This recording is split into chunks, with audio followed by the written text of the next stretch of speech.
আসসালামু আলাইকুম।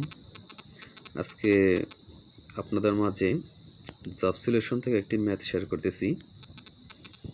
আপনারা দেখতে পাচ্ছেন ম্যাথের সলিউশনে দেওয়া আছে, কিন্তু আমার মনে হইল যে এটা আরও শর্ট প্রসেসে করা যায়, যাতে আমরা এক্সাম হলে খুব দ্রুত অ্যান্সার করতে পারি। আমাদের কাছে এরকম সময়ও থাকে না। তো যাই হোক, আমরা দেখি ম্যাথটা। একটি শ্রেণীতে যতজন ছাত্রছাত্রী আছে, প্রত্যেকে তত পয়সা আসছে আরও 25 পয়সা বেশি করে চাঁদা দেওয়ায় মোট 75 টাকা উঠল। ওই শ্রেণীর ছাত্রছাত্রীর সংখ্যা কত? তাহলে দেখেন, এখানে যে বেসিক নিয়মে করছে, আমরা চাইলে অপশন টেস্ট করে করতে পারি। তো অপশন টেস্ট করে কিভাবে?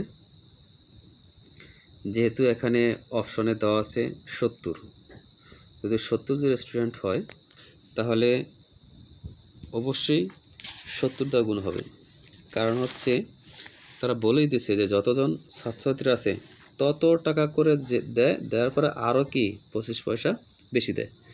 তাহলে এখানে যদি আমরা ধরে নেই 70 জন স্টুডেন্ট, তাহলে 70 জন স্টুডেন্ট হলে অবশ্যই আবার 70 দ্বারা গুণ দিতে হবে, এবং প্রত্যেকে 25 পয়সা করে বেশি দেয়। তাহলে 70 জনে আরও 25 পয়সা বেশি দেয়। এই কারণে আমরা দেখলাম যে এটা প্রথম অপশন টেস্ট করলে আমাদের রেজাল্ট আসে না। 6650 100 ভাগ দিলে হয় না 75 টাকা।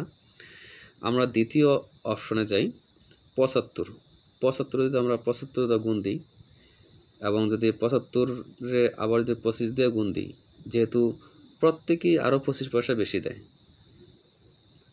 তা দেখলাম যে আমরা এখানে করার পরে 7500 টাকা হয়। যদি আমরা এটাকে পয়সাকে যদি টাকা বানাই, তাহলে 100 দিয়ে ভাগ দিলে 75 টাকা হয়। তার মানে আমাদের অ্যান্সার 75। ওকে, ধন্যবাদ সবাইকে।